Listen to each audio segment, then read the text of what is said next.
Good afternoon. My name is Karl Weaver. I work for Rivets Corp, and we provide developer tools for the blockchain usage. And I'm here in Newport, beautiful Newport, Rhode Island. That's the Newport Bridge. We're here at the Cybersecurity and Financial Payments Summit here in Newport, Rhode Island on beautiful Goat Island. And we welcome everybody. Watch the video coming and enjoy this video. Thank you. 55 minutes is, we have some amazing panelists. My name is Indu Kray. I run all of blockchain development at Intuit. And for those of you who don't know Intuit, if you do your taxes, we help you with that. If you run your books, we help you with that. What I'm really excited about today is getting the insights of a wonderful panel on what blockchain is, where it's headed, what are some of the pitfalls, and what are the changes that need to happen in the regulatory environment for it to achieve its potential. We'll do this the following way, just so you have sort of a roadmap for what the next 50 minutes or so look like. We'll start with a 2-minute intro by each panelist, and one of the questions I've asked all of them to answer in their intro is what has been the most surprising thing for them as they've gotten into this space. So we'll do that. And in the remaining 40 minutes or so, we're going to do that in roughly 3 chunks. We're going to spend a bunch of time sort of understanding the opportunity. So this is obviously amazingly overhyped or hyped, depending on which side of the fence you sit. And so what is all this in service of? That's what we're going to spend the first 15 minutes or so on. Then we're going to get into what are the barriers. And then we'll wrap up with what does it look like from a set of changes that need to happen in the regulatory environment for the technology to reach its full potential. So why don't we start with the introduction? So Karl, if we could start with you, would love an introduction of yourself and what's been the single most surprising thing that you've looked into the blockchain space over the last few years? Good morning, everyone. My name is Duane Weaver. I'm a wireless market mobile device specialist for the Chinese world, the Indian world, and the rest of Asia. I work for a company called Rivets Corp. What I find most interesting is how many people have jumped into the blockchain without realizing the problems of security on smartphones. And my job is to make sure that these smartphones and these so-called future smartphones are designed for the blockchain, and so therefore security must take first priority. Okay. Hi, I'm Ted Molinar. Led off the conference this morning, so I'll introduce myself again. I'm an intellectual property lawyer. I'm a partner at Hogan Lovells, and I am a self-described blockchain evangelist. Blockchain technology is a fantastic enabler for a lot of new different types of products, services, capabilities, and a lot of good can be done both economically and socially with blockchain technology. But one of the most surprising things is how we have so much misinformation, both about the technology and about the legal implications of what's being done. So one of the things I do is work at the intersection of law and technology and help people bridge the gap. Go ahead, Yale. My name is Yale Soleil. I came from the VC background, and our company, IOB LLC, is a fintech holding company. So we no longer working under the traditional VC fund structure. We have invested in 7 companies, and with offices in the US, China, Germany, and through one of our invested company, we have an office in London as well. So the biggest surprise so far I have found is how slow my colleagues in the VC business are. I have been telling my friends, my partners in other funds, which we are still co-partners, and hey, you should get in some Bitcoin now. It's almost $400. And it's 800 now, remember? I just told you not too long ago.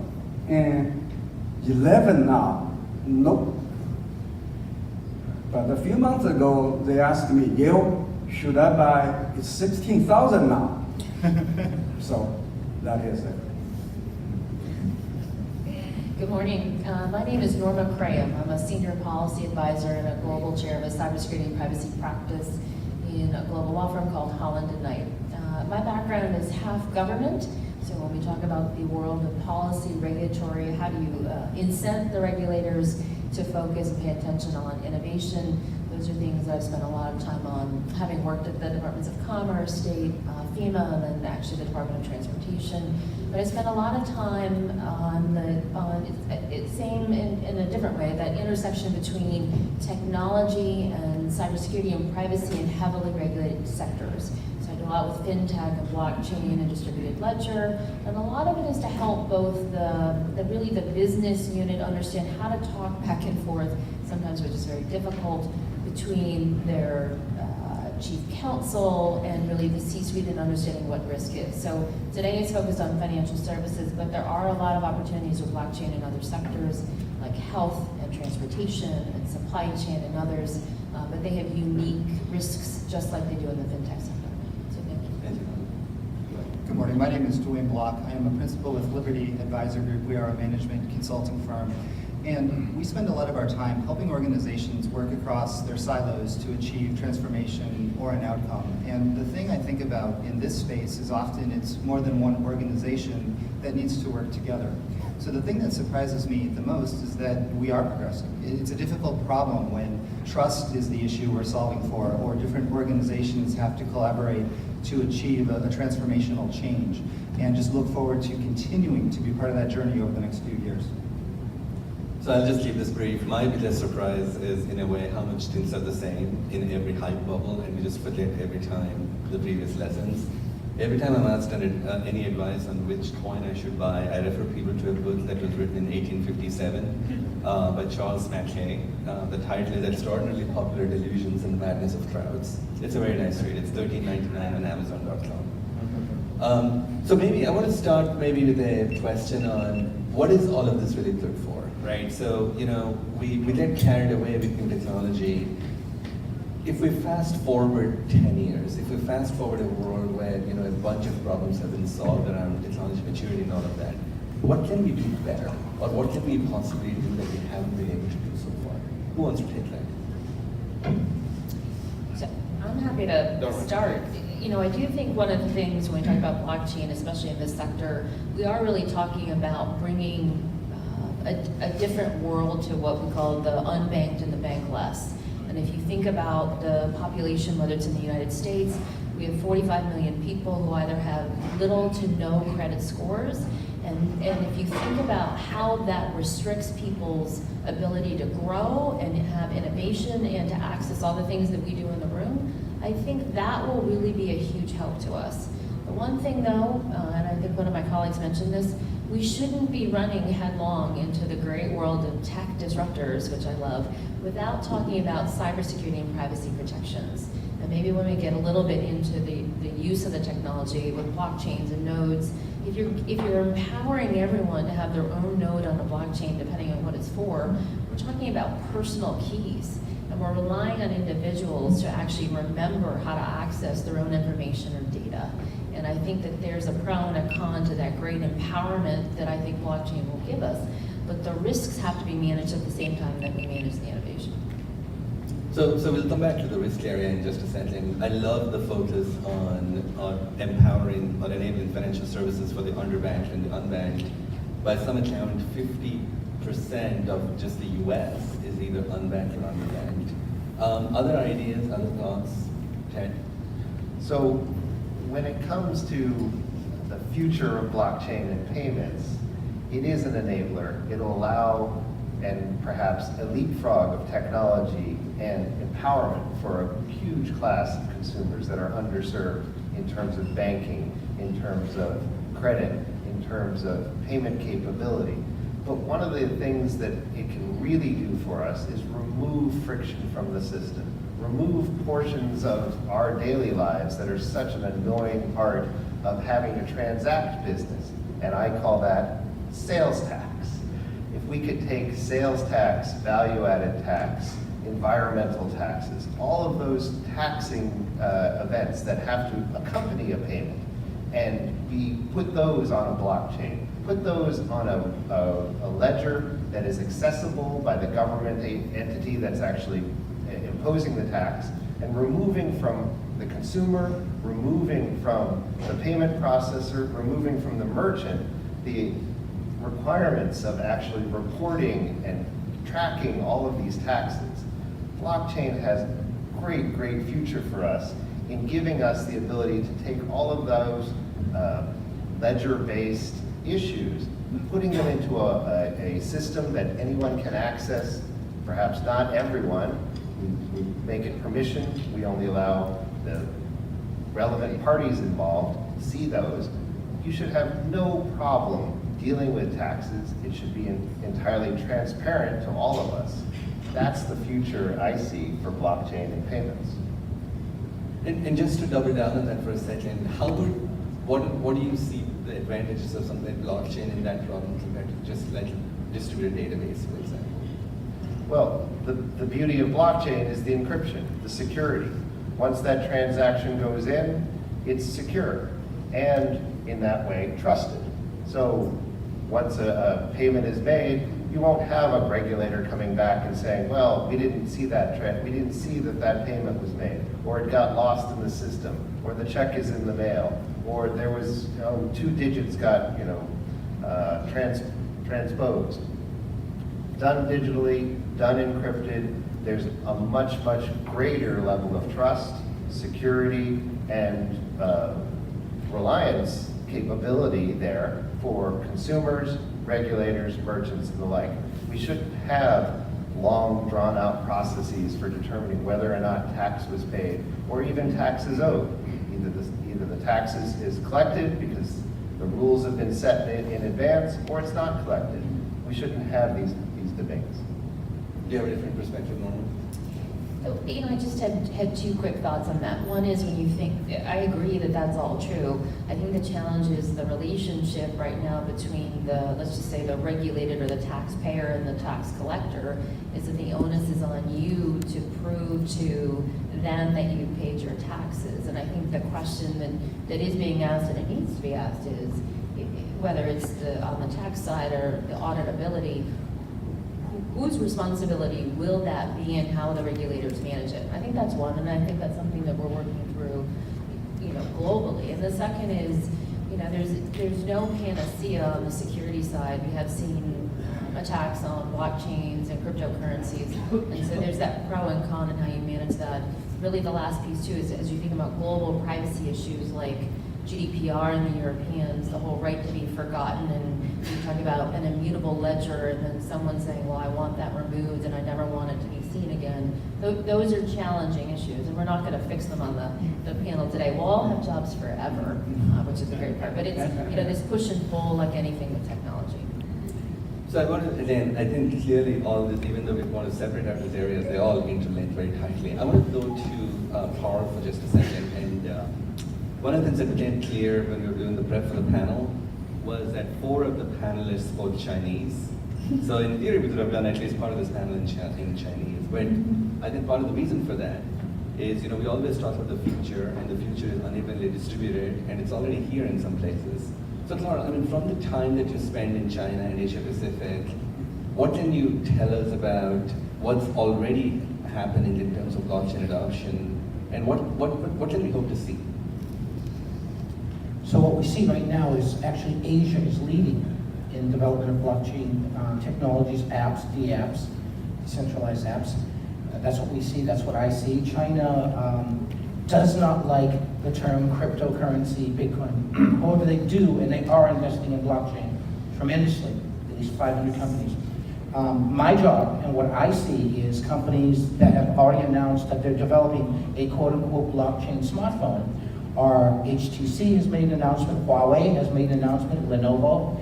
These are some of the top smartphone companies realizing and recognizing, at least in their markets and essentially in Asia, which are top markets for them, that you have to have a blockchain smartphone, but the real caveat is, where's the security? How is the security going to be implemented? And of course, I hope to participate in that. So it's really, your future will, in the next time you walk into T-Mobile, if you happen to have them as your service provider, you will have salespeople saying, hey, you need a blockchain phone. You don't know why you need a blockchain phone, but let me sell it to you anyway, because this is going to be a general theme for all OEM handset manufacturers moving forward.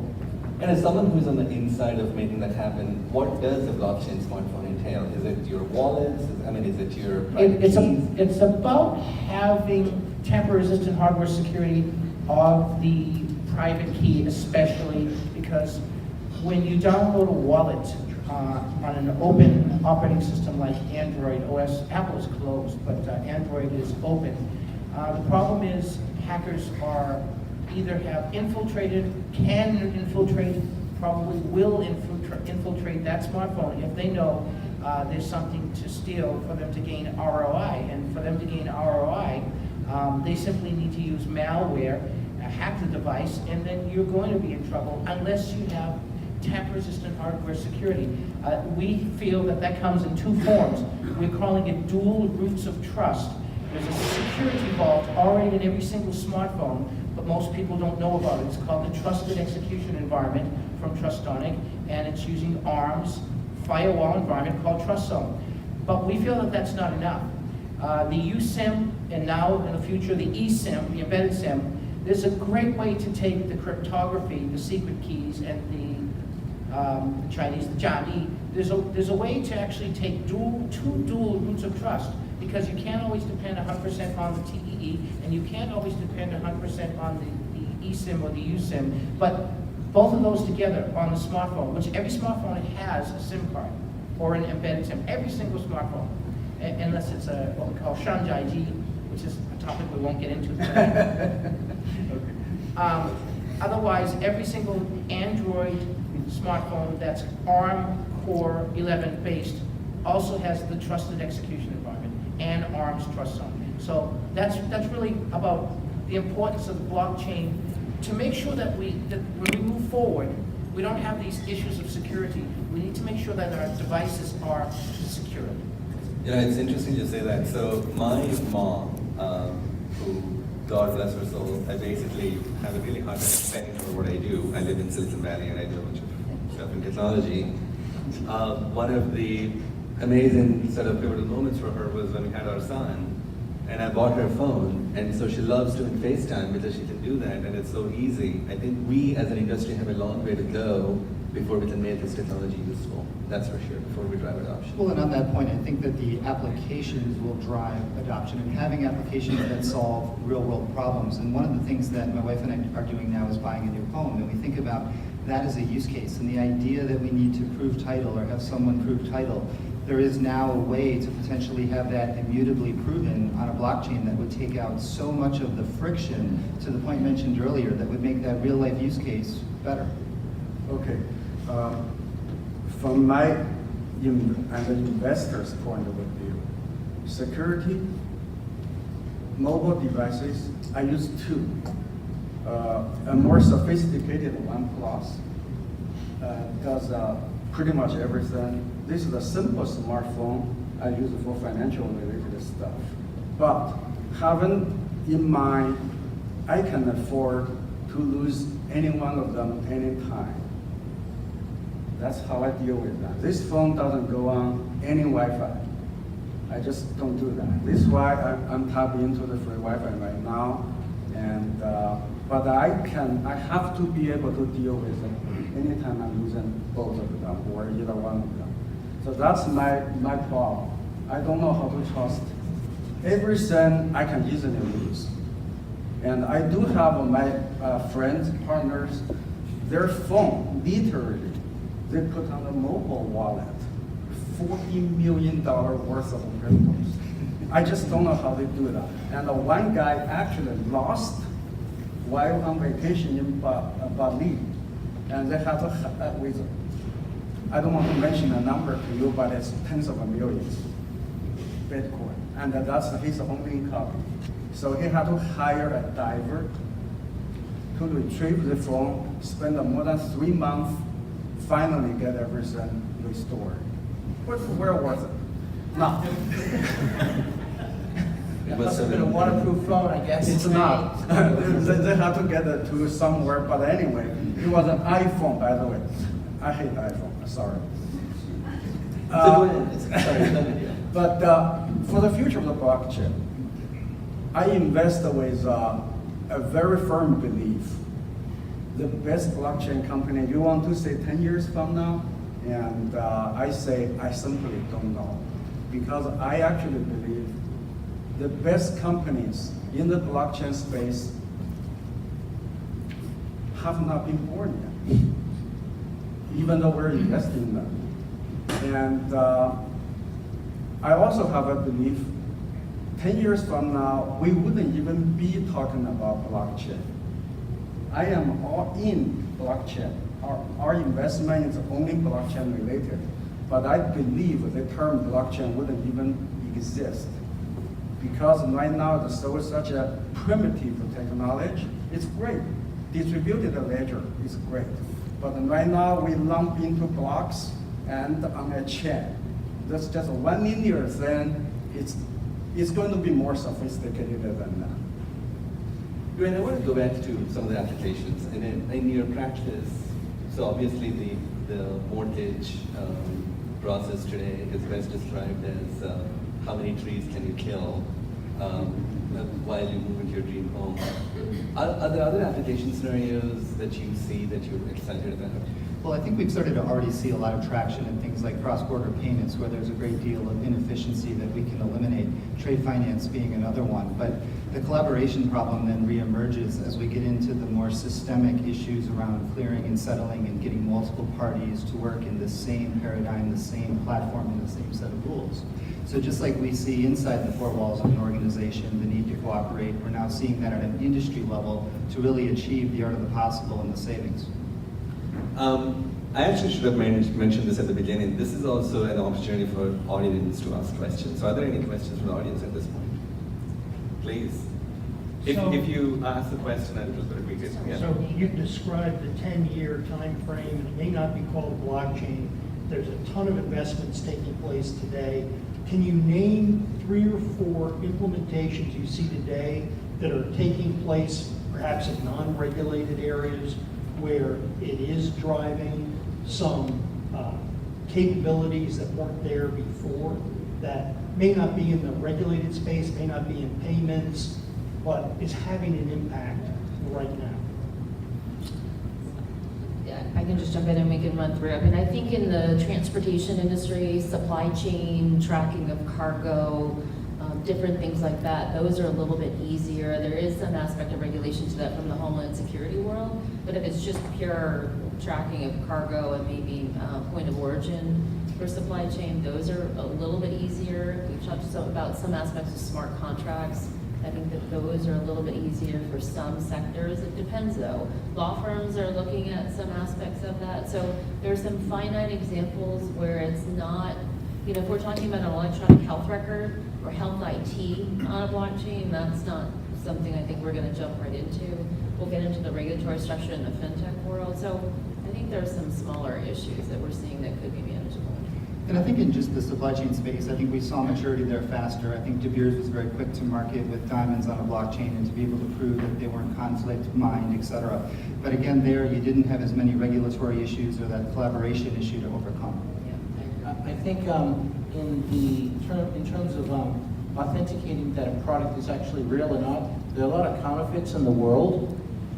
We see milk powder companies and wine companies, because there's a lot of counterfeit of those products, counterfeit wine, counterfeit milk powder.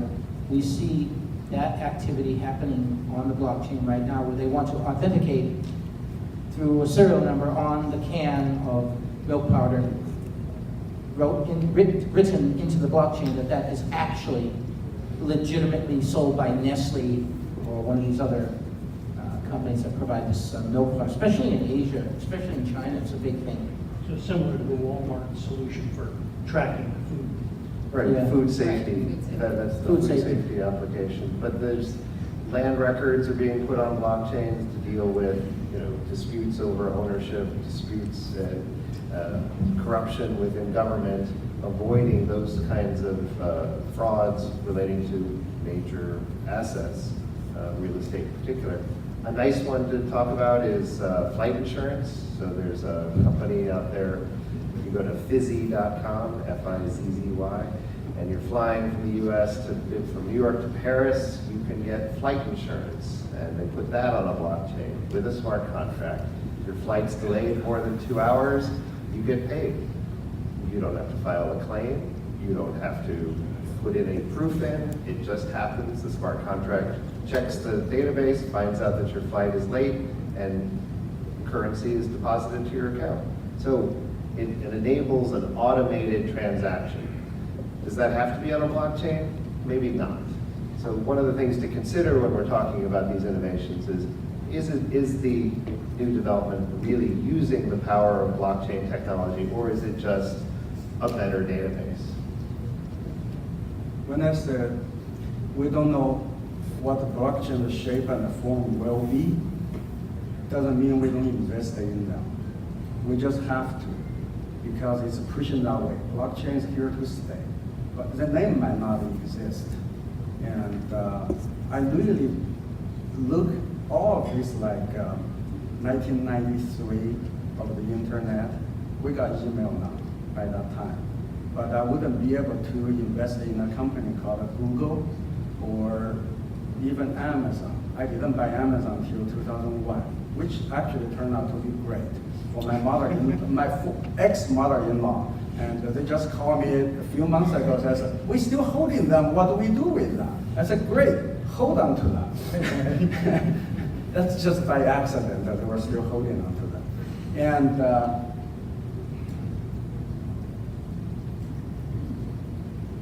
blockchain.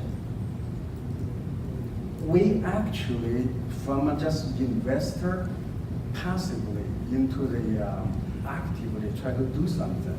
So that's why we don't call ourselves a VC anymore. We're an active holding company.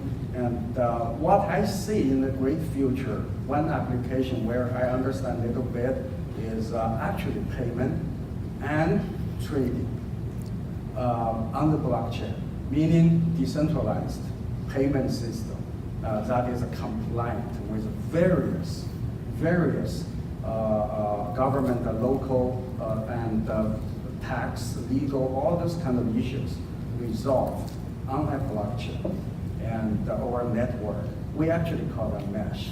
So hopefully, I hope the term mesh is going to replace the term blockchain. Were you going to say something, Karl?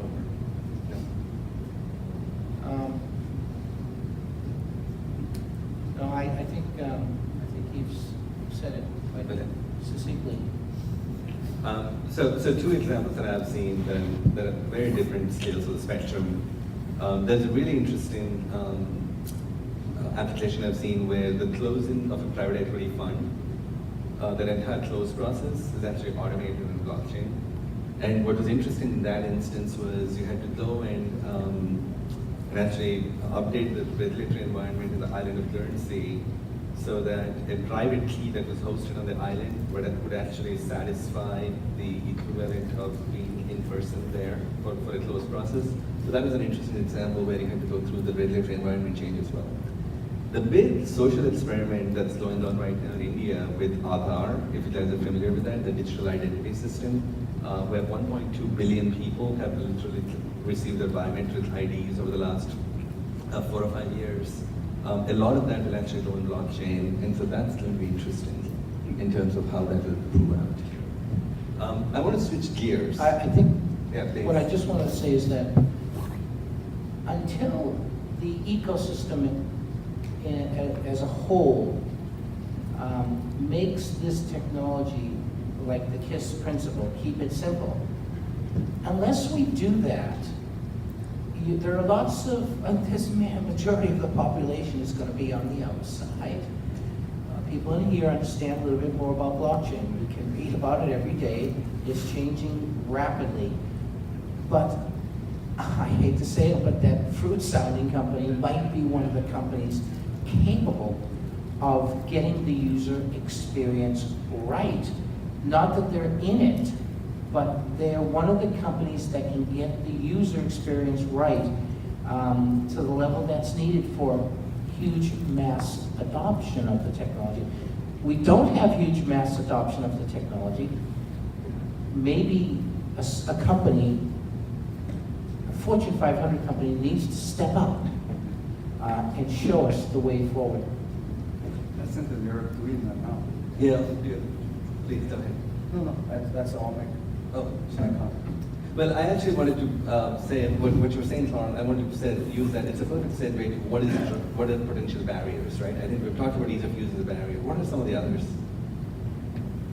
Well, trust and security, which is my area, and those are major. Those are not minor issues. Those are major issues from a geopolitical standpoint right now. So, Do you want to go into that in some detail? I don't think so.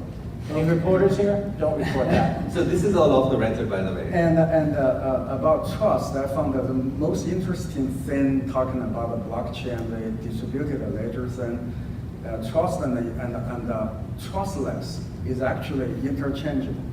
We keep talking about because of build trust, but the very nature of a blockchain is to enable trustless transactions. So we don't need a third party that is a trust authority, even a trust SSL certificate or anything like that to enable the P2P transaction. And I think that's the essence of the blockchain or this technology.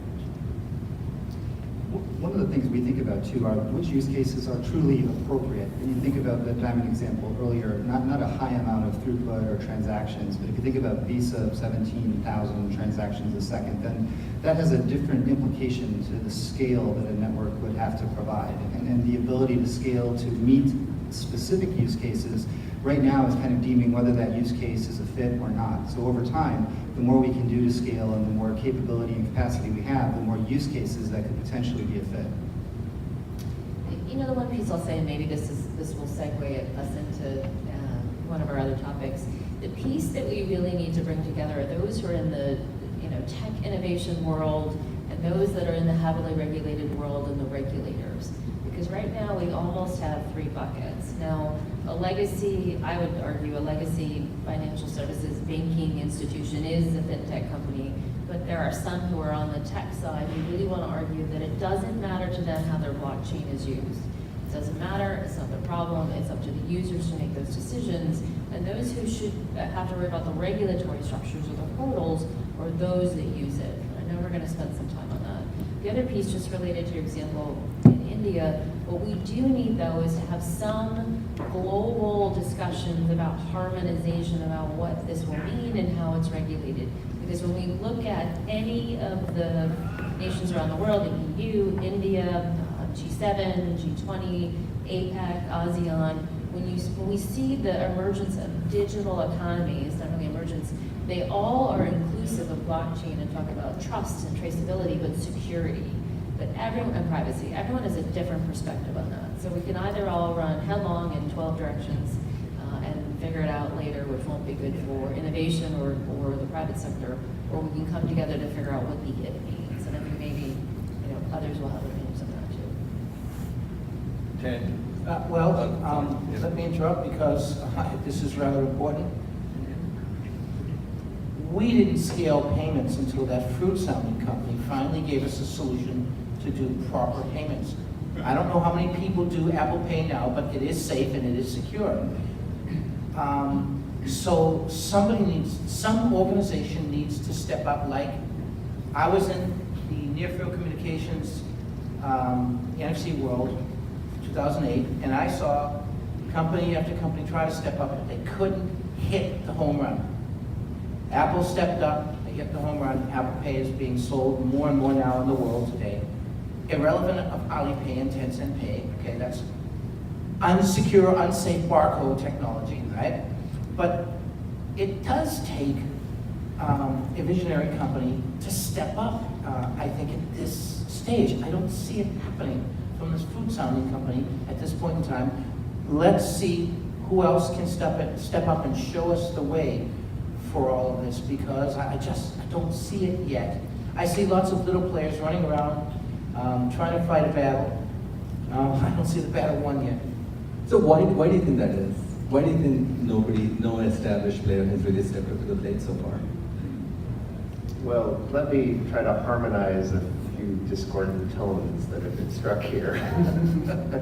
There are a lot of companies working in this space. Large, medium, small. Governments are working in this space. So a huge amount of research and development funding is being poured into exactly these issues that we're talking about today. So there are efforts underway at just about every company you can imagine with pilots and research and proof of concept type activities. Consortium are coming together, so dollars are being pooled for these purposes. A lot of effort is being made to address exactly these concerns. So what we can perceive as challenges right now, we could also say are opportunities. No one is shying away from using this technology, even using cryptocurrency, merely because of the challenges that you're hearing today. Yes, there are opportunities for great designers to come in and exceed expectations, create a transformative product that allow us to use this technology seamlessly in a way that makes our lives easier. Yes, there's opportunities to take the technology and give Unbanked and others in need of this type of access to credit and financial security. Yes, there's an opportunity to give all of us identities and record the records that we need and make them available to people we want to have access to them, despite the security concerns, despite the privacy concerns. So I see a future where the technological hurdles can be overcome, the legal hurdles can be overcome. So your view is it's just a state of where the market is, and it's a very natural stage in the evolution of new technologies. I think you need to step up. I'm here. You have, here you are. All right, finally some controversy on the panel. No, we're not gonna- So I have to say, having done this a bunch of times, this is a super well-behaved panel. Maybe because we've only had one cup of coffee. think that's Maybe how we later like in it. the day will be fisticuffs. I do think technological innovation is technological innovation. We've seen that since the history of mankind, right? When we had ATMs in the banking financial services sector, everyone went, holy moly, that is crazy talk. What are you all doing? I do think that the regulators, just sort of jumping forward a little bit, are trying to figure out, again, in the fintech space, payments space, what does this mean and how does it work? And they're not known for their hugs, as I like to say, but they are trying to come up with the Treasury Department, so Office of the Comptroller of the Currency, we've got the Securities and Exchange Commission, we've got the CFTC on the derivative side. I mean, every agency you can think of are creating sandboxes to try and come up with some collaborative approaches where there's a safe environment to participate with the regulators. And I do think that there's still, maybe rightly so, some companies have a fear factor to go talk to the regulators about what it is and what they're thinking. The other piece that I would always strongly recommend, though, is the regulators need to learn and understand like everyone else. And you don't want a regulation or guidance issue that isn't based on the reality of what the marketplace is. So right now I think we have this push-pull between the private sector and the regulators about how to do that, what does it mean. You can talk to these agencies, you can talk to the Federal Reserve, and I think we do want to come up with some structure that it has to be flexible and nimble. You shouldn't be regulating the technology per se, you should be regulating the processes and the outcome, and if there are things you have to make sure that you're covering, like security and privacy and other things, we're seeing that. The disconnect we're seeing, though, is the difference between maybe the IRS and the SEC on how to classify.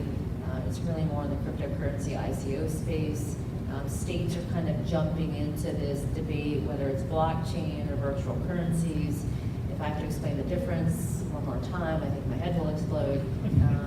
But I think everyone gets it. The good news is everyone is excited about the innovation, but we do have a lot of companies. I think that's very important who are stepping forward, maybe not as much publicly, but some that are. And you do have trade associations in, DC, the swamp, who are trying to educate, and I think that that's important for companies to consider doing. that we can talk more about it. That's actually a perfect segue to the last topic, which is the regulatory environment. So Ted, you live and breathe this every day, I assume, in terms of bridging that gap between the regulators and the entrepreneurs and the legal profession. So what are your key takeaways? And for a company that's looking to drive innovation, what advice would you offer? So what we're seeing right now are heavy-duty research and develop activities that are leading to proofs of concept that yes, this type of technology can be implemented in a successful way. What we're not seeing very much at all, frankly, are production scale implementations. So we're at that phase where everyone's sort of staying even with each other. Everyone's got, a toe in the water, but no one's really dived in. In the next 6 to 12 months, expect to see real production applications. And that'll be one of those, aha moments where someone comes forward and says, look, here's a new way of doing this. It's going to open up a whole new range of technological and economic activity that wasn't available before. That's what I see coming forward. Now, the regulators will have to catch up or not. For better or for worse, there are plenty of people out there who are willing to take the plunge and go into what is a murky area of the law and hope for the best. But frankly, there are investors out there who are putting money behind ideas that are not tested, are not legally approved, are not absolutely sanctioned, and in some cases, the regulatory landscape is evolving on a monthly basis. So it's so difficult to predict, in a reliable way, how these things are going to turn out. That uncertainty is opportunity, and investors will tell you, right, I'm in this for the longer haul. I'm in this for the promise that something useful is going to result from all this activity. We agree regulatory engagement is very important. There's no way get around it. And we actually also believe until we have some sort of a compliant built in place, the cryptocurrency, blockchain, fintech, the application of that wouldn't go mainstream. It's still only going to be a small niche play. So since last August, it's been almost a year now, we have been trying to engage with different governments. I started with Switzerland, and I moved away from them. So we are right now very actively talking to SEC. I don't believe that's wrong. We have to talk to them. And we talk to Boffin in Germany. And yesterday I got some very good news back from Germany, so that's good. We believe every ICO is a security. So long as the investor expect investment money return, that's a security. Doesn't matter if it has a utility function or not. So now, how are we going to deal with that? We don't actually know. We just don't know, but that's okay. But we talk to them, so they know we are not the fraudsters, okay? And the entrepreneurs, the investors, and everybody else. That's how we try to approach that stuff. Duane, how do you advise your clients to deal with this? Well, we also think about the underlying capabilities. So if we think about something as being deemed as not a security or being able to be traded, is the underlying custodianship in place? Is it safe to enter in and hold the asset? And then both from a asset perspective, trading, but also personal, the identity situation. What happens if I lose my private key? Or what happens if the biometric that was authenticating me changes? So just to think about the underlying capabilities and that you really thought about all aspects of that use case. And Karl, we haven't sort of weighed in on this section. When you look at smartphone, when you look at sort of security in that area, is there a regulatory aspect to that? Do you intersect with that at all, or how does that look like?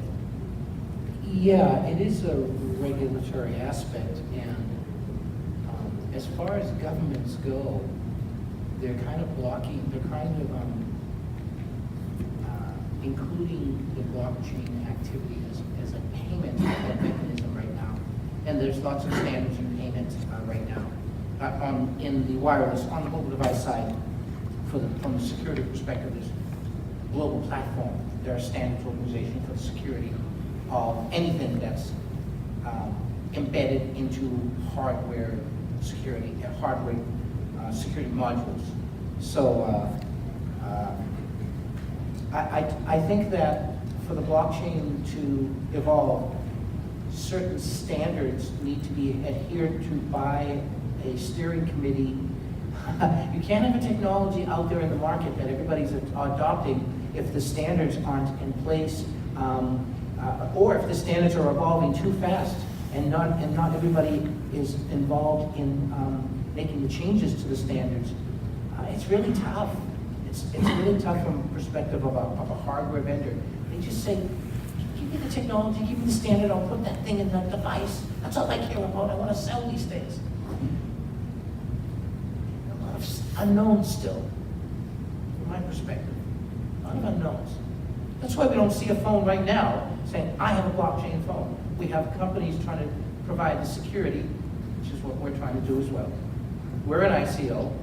We're, I think it's a very interesting space.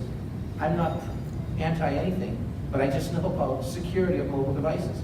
And I know that we're not there yet. Got it. Any questions from the audience? We're entering the home stretch. Or sorry.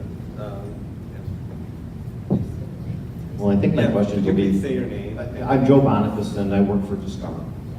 I think my question will actually be maybe a kind of a quick kill. Maybe Yale, you made a little bit of comment on it. Karl, you started it specifically.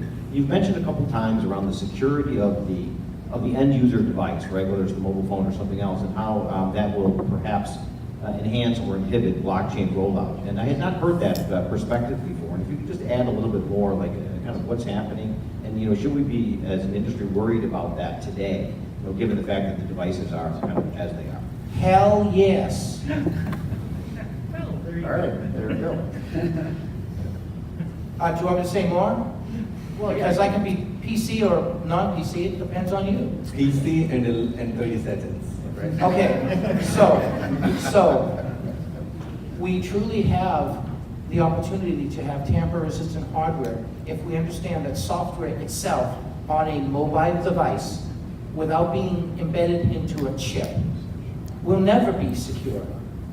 No app will ever be secure on a mobile device unless you can embed it into hardware so hackers can't follow it. And that's what we're doing, and that's what the smart card industry is doing, the semiconductor chip industry is doing, and lots of good smartphone manufacturers, tablet manufacturers, notebook PC manufacturers, smartwatch manufacturers are doing. So until the public truly understands that you won't have security with software only, unless it can be embedded into hardware security module, then forget talking about security because you won't have it. Hackers are too intelligent and sophisticated and follow the blockchain like everybody else. Remember that point. Hackers, bad state actors are following this stuff as well. I have a question, not a challenge in anything you say, but I'm just wondering. Everything can be very secure, just like you said. How do you use the blockchain, distributed ledger, public ledger technology to further enhance that? And knowing this same phone, even though you have my password, even maybe my fingerprint, but it's actually used by Norma, not by me. How? So, what is your question? So the question is, how do you add an extra layer with the blockchain distributed ledger system?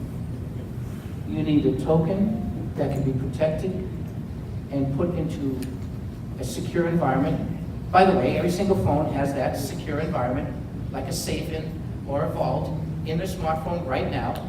and it's called the Trusted Execution Environment. If you've never heard of it, do a search. It's from a company called Trustonic, but actually Huawei has the same technology, and it can secure. It's really just so basically that's it. No, that's not my question. My question is, how are we going to use blockchain to further enhance everything you already said By on getting a the- hardware level security? Yes, I would by- love to. by I'd getting love to developers- continue. So developers I think to this sounds design. like a great follow-up topic for the two of you. Yeah. Just at the bottom of the Oh, thing. we But like yeah. that too. Just one issue quickly, and happy to talk about this more later. I think blockchain has been pushing at least the people who spend a lot of time worried about cybersecurity issues and mobile devices to get more people to come together to talk about it. And the term IoT is already completely overused, but for those of you who don't read these boring things, and I do, the Cybersecurity Executive Order of May of 2017 required the standards-making organizations like NIST and NTIA to work with mobile device manufacturers, basically everyone in the IoT ecosystem, to talk about what shared responsibility is for security. And I think that is going to drive things forward. And there may be new standards or regulations that will mandate it, even just for mobile device security. I've I would got like lots of to- videos on YouTube if you really want to know, tons of them. I think all the contact details of all the panelists are available, so I think that I want to just maybe have everybody make a closing statement, and I'll just make one. So there's a lot of discussion in blockchain about lack of trust, and one of my theories is that that's overstated. There's already a lot of trust already in the real world, which is leveraged really, really inefficiently. The example that I give is I grew up in India, I grew up in a very small town, sort of very modest means. One of the things that my mom used to do was sort of have this notion of social savings. So there was a group of friends that she got together with, and they would all put together money, and it would literally be money that you would put into a pot, and then you can borrow from that, and that entire process was governed through pen and paper and through a social trust network within those ladies, right? And they didn't have access to the banking system. And then being able to just automate all of that, being able to use a mobile device to actually make that process easier, integrate that to a banking system, that's the thing that you can do where there's trust already in the existing environment. You just have to go and automate that. And that sort of a use case really sort of brings a lot of this to life for me. I would love to have maybe everybody go and make a closing statement, and then we are ready for the break. Starting with you, Duane. I think that applications and compelling use cases that people and companies want to use will drive adoption and scale. But as that happens, there's issues around governance and around custodianship and security that we'll have to work through. So it's just a microcosm of every other problem we face is demand and then the ability to satisfy that demand safely. I think it's important for companies and entities who really believe in blockchain and the innovation that it does bring to really engage and fully disclose and discuss what are the risks, what are the pros, what are the cons, and work with the regulators to get a structure in place that provides some certainty, not over-regulation, right? But if we are in the wild, wild west and people are investing hundreds of millions, billions of dollars in a technology that could be regulated out of existence depending on its use, that's just not very practical. Security has to be a part of that as well, and we can't forget privacy. Blockchain is here to stay, and the beauty of that is it is so primitive. I keep using this word. So that's the opportunity, that's the excitement of that. If you miss the investing Facebook ICO or Google ICO, Amazon when it's $1, this is an opportunity there. Of course, you're going to get a lot of garbage in there, but and the investor is hard, that's my job. But your job is easier if you're into this space, making something happen. One day, you might be the next Google, because I do believe blockchain is as important as the internet 20, 30 years ago. You've heard a lot of disagreement here on the panel, but you've also heard a lot of overgeneralization.